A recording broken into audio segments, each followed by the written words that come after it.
And lastly, the way you describe it, Joe Hockey, so Joe Biden wakes up in the morning, he's still going to fight, tells his friends he's going to fight, and then suddenly it all gets too much, right?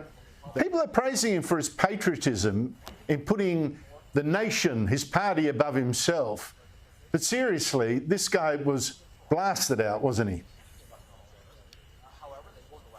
Well, at the end of the day, he was, because, as you and I have discussed before, Andrew, people don't willingly give up power. The last time it happened was Lyndon Johnson here in the United States, who decided not to run at the last minute.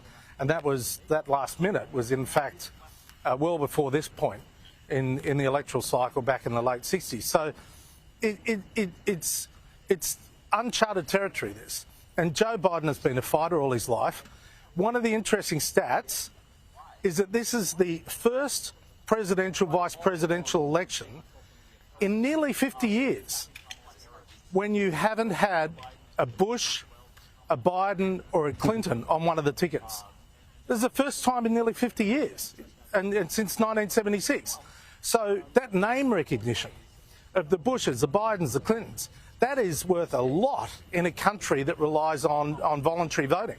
And so we are now going into a whole new era in American politics. This is a changing of the guard, and the Bushes, the Bidens and the Clintons are, for the first time in nearly 50 years, not on a presidential or vice presidential ticket.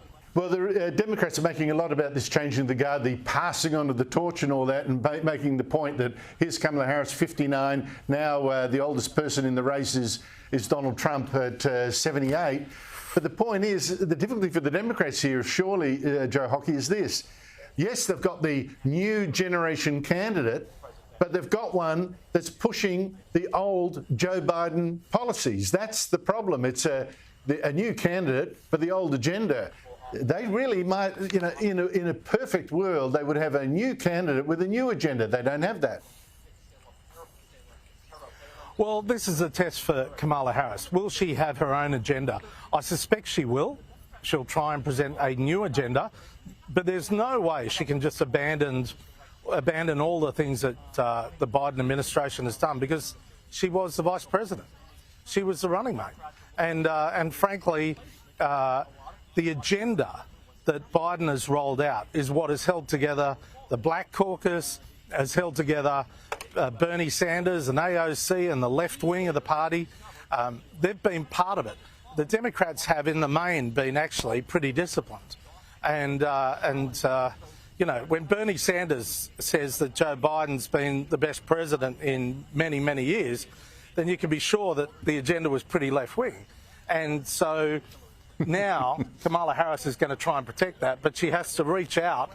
She has to reach out to the middle ground and try and get young people particularly enthused about a candidacy. Joe Hockey, great to talk to you. Thank you very much for your time. Thanks, Andrew.